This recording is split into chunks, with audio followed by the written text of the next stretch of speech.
Haldun Bey öz hanımına ne deyir? İndi başlayırıq.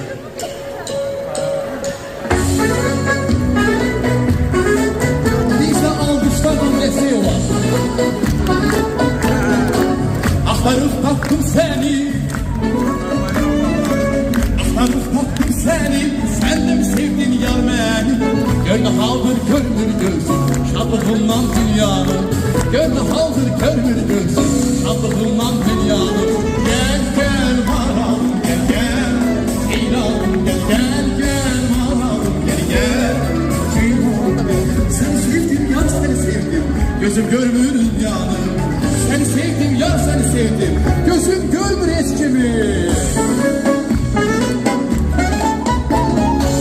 Bəli, belədir da, səni sevdim, gözüm görmür eşkimi. Alqışlar bir daha.